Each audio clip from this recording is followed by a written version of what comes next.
All right, without any further ado, it's time to head right down Euclid. Let's bring him in. Evan Dammarell here to the Sam Bourquin Show, 1310 WDPN on draft day, post OKC parade day, and a couple of days after the NBA Finals wrapped up. Evan, what's good today, my friend? Not much. I'm just trying to stay cool. How are you doing? Oh, we're doing the same. We're hydrating. We're hydrating and air conditioning over here. That's for sure. So a lot of different things I wanted to chop up with you here today. But first of all, let's start with the draft. And I cannot recall a draft in where I was like, oh, you mean the draft is happening tonight? Huh. I wasn't aware of that. And of course I am, but Evan, after Cooper Flagg, I mean, where's the buzz? Where's the let's talk NBA draft? What's going on? I think it's really going to come down to pick number 3 because I believe Dylan Harper, he isn't saying anything. I think since the Spurs are such a buttoned-up organization to begin with, but it's more or less a conclusion that he's going to go number 2 to San Antonio, which is a clunky but interesting fit because they have De'Aaron Fox and Stephon Castle on their roster, but they're rebuilding despite having Victor Wembanyama on their roster. So we'll see from there. But I think 3 is where things are really going to open up, and you really see the rumor mill starting to heat up a little bit, or just, a lot of chatter coming across the timeline, or however you want to say it. But there's rumors that the Philadelphia 76ers are trying to trade back and use Paul George as an option to trade out and maybe get like more draft capital to maybe rebuild around Embiid and what they're building there. But it's all like such a weird situation. And I think there's just so many teams that could be involved. I think Brooklyn is going to be a heavily involved team. They have 5 first-round picks tonight, which, to your point, that's insane. It becomes a little bit of an anomaly. But right. If you're a team like Cleveland, and this is according to Brian Windhorst, is looking to dump salary, and you look at a team like Brooklyn, perhaps you can pry one of those first-round picks out of them and you use that in a salary dump for an Isaac Okoro or a Dean Wade or something like that, which is unfortunate. I don't think you want to get rid of Wade if you're the Cavs, but if you can get a first-round pick that maybe can be a depth piece for you, or you can use it as a trade chip in another trade elsewhere, whether that's involving Darius Garland or Jared Allen. There's a lot of options here, but for teams like Cleveland, I think other teams, like you've seen the moves Boston's been making the last few days, Drew Holiday and Kristaps Porzingis. I think a lot of these teams that are in the second apron are going to be trying to make moves to get out of that spot, just so they have the freedom to make moves on the rest of their roster just to try and improve, because let's be frank, the Eastern Conference is wide open next year, and I think a lot of teams are going to try and gun for it. No doubt. Evan Dammarell is our guest. Check him out right down Euclid on X. So let's kind of break down some of these not unbelievably monumental trades, but they did move the radar a little bit. Talked about the Celtics and sending Kristaps and a second-round pick to the Hawks and a 3-team deal with the Nets. Boston gets back the contract of Georges Niang at about $8.3 million. They get a second-rounder.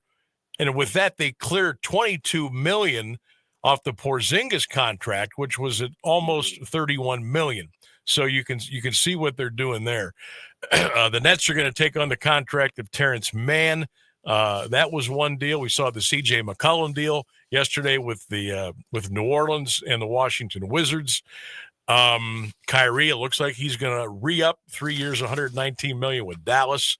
What do you mean what do you make of some of these trades as far as not just the salary dumping and repositioning, but talent per talent between these teams? What do you make of those? The talent for talent aspect is interesting, because when you look at Jordan Poole, I think he's a good player. I think he's a bucket getter. I think he's a guy who takes a lot of shots, and I think that's kind of not what the Wizards need right now. When you look at Washington, they're a team that's rebuilding, and I joked with my friend, and I posted on Twitter as well, like they have one of the most experienced benches in the NBA between McCollum, Marcus Smart, and Chris Middleton. Like they have a lot of adults in the room, as my former co-host Chris Manning would put it. And if you're a young team like Washington, you want guys with experience who have gone all the way, whether it's winning a championship if you're Middleton or if it's Smart or McCollum, guys who have been in the playoffs quite often throughout their career. So that's helpful for them. And if you're New Orleans, you get a guy who is young, who can get you buckets, who can get you shots. Maybe he can be your quote-unquote co-guard of the future next to DeJounte Murray, and maybe Zion Williamson returns to form as well, and maybe Ves Missy. Like the Pelicans have a good situation, and they also have a top 10 pick tonight. So I think they'll be a little bit interesting too, and they're going to be an aggressive team no matter what, just because They just fired David Griffin. They are looking to kind of just not clean house necessarily, but, shuffle the board a little bit and maybe kind of see if they can retool this roster just to kind of make them more of a legitimate playoff threat, because frankly, the Pelicans are a disappointing team. They're much more talented than their record indicates. But look at that, or like I had talked about before, Boston really was making those moves to shed salary. If you're a team like Atlanta, getting Porzingis, if you're willing to take a gamble on his health, just because I think I read this earlier today, he hasn't played 71 games since his rookie season, which is, that would scare me if I was a general manager. Oh, me too. Willing to take that gamble. It could be worthwhile. He's a floor-spacing big man who would pair very nicely with Trae Young. He works very well in the pick and roll, and I think that makes a lot of sense there. And for Boston, ideally, like, you're just shedding salary. I think the Celtics have kind of made it clear that they aren't going to be actively contending this year. I mean, I think the latest rumor I saw is Jaylen Brown could be in the mix for the Utah Jazz in a trade. Like, they're looking to shed salary, and I think wait out this upcoming season with Jason Tatum sidelined after an Achilles injury and let him rehab fully, and then not look ahead in the next season, but the following season, and see how can we be aggressive. Maybe these younger players we pick up in these trades, like Ant Simons, become a huge difference maker for us long term as well. And I think that's an interesting thing. And if you look at just how the grand scope of the NBA is shaking out, I think it is going to be a lot of teams that are shedding salary, or in a case like Dallas, they are a bit in an unfortunate situation because Kyrie's probably going to be out for the better part of next season after that ACL tear. But they're obviously going to take Cooper Flagg first overall tonight. Oh, sure. That's not a surprise to anyone. But if you have Flagg, you have Davis, you eventually get Irving back, or maybe you find a stopgap answer at point guard. I know Chris Paul was a name that was mentioned in free agency, who I think would make sense. You kind of do that. So the Mavericks are doing well, extending Daniel Gafford, and they are trying to just kind of retain all their internal talent and kind of gamble on what they have in terms of just defense, and maybe just, such a dominant front court on paper between Flagg, Davis, Lively, Gafford. And then once Irving maybe gets back and he's healthy, that helps too. But for Washington, the big concern is just their coaching staff, just because Jason Kidd's in the mix for the Knicks job, and they're bleeding assistant coaches. Jared Dudley is actually joining the Cavs pretty soon, from what I've read and just heard myself. But we'll see what goes there. But in terms of tonight's draft, and I think just in terms of making moves in general, I think you're going to see teams that are maybe trying to make power moves, whether it's Houston going after Kevin Durant, which I think, is a bold trade for sure. You're getting a future Hall of Famer and one of the greatest scorers of all time. But you're going to be seeing teams that are shedding salary and maybe have to make difficult decisions on guys that have kind of become staples on their roster. And do we want to do what the Celtics did and say goodbye to Drew Holiday and Kristaps Porzingis, two integral pieces to their title run, and try to rebuild under this very, very tricky collective bargaining agreement the league has? So with all this stuff going on and the unfortunate injuries to Halliburton, to Tatum, Dame Lillard, man, Evan, the door has got to be wide open for the Cavs. Not that these teams are all going to roll over, but I mean, if they don't get to the Eastern Conference Finals, I don't think I'm the only one who's going to be pounded on the table here at this point. So getting ready for that, and there are, several months before we start the season again, obviously, but what will the Cavaliers do? How serious, how close are they to moving a Darius Garland? We've heard talk about Wade. We've talked about Jerome, about Merrill, and some other guys, but obviously Darius Garland's the blue chip name there, Evan. Is he going to be on this roster next year? I think that's an interesting question, because before today, when Brian Windhorst kind of not so subtly broke down how the reports that came out that the Cavs are in the mix for Kevin Durant came out. But since Garland had that toe surgery, I would have assumed that the market would have cooled on him. Teams would be like, okay, well, he's going to miss a good portion of the beginning of the season, I think probably October, good part of November, possibly December, if a team is just willing to be patient on him coming back. And I think you should, just because that recovery is probably going to be tough no matter what. But Brian Windhorst noted that the Suns approached the Cavs saying, hey, we'd like to acquire Darius Garland. And the Cavs replied more or less, well, they're offering Kevin Durant in this trade, and said, well, we want our first round pick back in 2029. And the Suns didn't hang up the phone, is what Windhorst said. Like, they listened.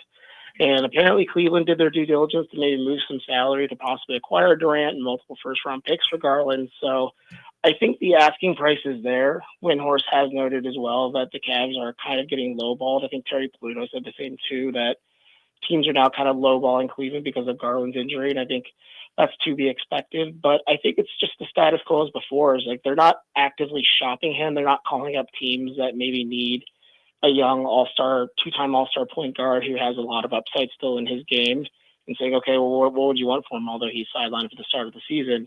I think if a team calls, maybe makes like a dramatic offer, like Phoenix did, like a Kevin Durant, which is certainly a needle mover. If I'm sure people have complaints about his age and maybe some of his injury concerns and whatnot, but it's Kevin Durant. I think you don't hang up the phone if you hear that phone call coming through, but you have to listen to those offers. And I think if you're the Cavs, you're looking for ways to keep this group together as best as you can, whether that means it's 3 of the core 4 or at least, God willing, it's Donovan Mitchell and Evan Mobley. I think those 2 are the 2 quote unquote untouchables on this roster, but I think the Cavs are going to do their due diligence. And I think with that little sprinkling that Brian Windhorst shared and I did some back vetting on my own about the whole Phoenix situation, it's at least the Cavs are kind of taking an aggressive approach where they are leaving virtually no stone unturned, where I think if a player kind of becomes involved in conversations, they will, maybe they keep tabs on it if nothing materializes right now, maybe it's something that's closer to the season, or maybe it's closer to the trade deadline, what have you. But I think Cleveland is going to be aggressive. I think they are understanding of the idea that, at least on paper, they are heading into next season the best team in the Eastern Conference. You can make a case for the New York Knicks as well, but the Halliburton injury is brutal for Indiana, because he's the engine of their team. I think the Bucks are going to be fine with Giannis, but not having Dame certainly hurts them, and they are another team that's in the second apron, so they financially are kind of restricted too. So the options are there for other teams to maybe fill those gaps and kind of fill in the creases, whether it's Detroit or Orlando. But Cleveland has to kind of do whatever they can to maybe keep the rest of those teams arm's length away, and then also be ready to contend with a pretty loaded Western Conference, whether it's Oklahoma City who comes out again, or it's Memphis, or it's Houston, or maybe it's another surprise. Maybe Dallas somehow surprises us just because Cooper Flagg is really that generational of a talent in his game and his ability. But we'll have to really see what happens, and I'm just curious to see. But I think the Cavs are just going to maintain that aggressive approach, but they aren't going to be, tripping over themselves to break up this team, because they have a good roster. They have a good team. They know they have a good team, but if the right offer comes along, it would be remiss of them not to entertain it. Interesting. Evan Dammarell, our guest. Evan, I appreciate the time as always. We'll see if something pops tonight here during the draft, and we'll hit you up here down the road. Some interesting times for a lot of teams, especially the Cleveland Cavaliers. Evan, I appreciate the time. Thanks again, man. Of course, anytime. Thank you. There he goes, Evan Dammarell. Check him out right down Euclid on Twitter.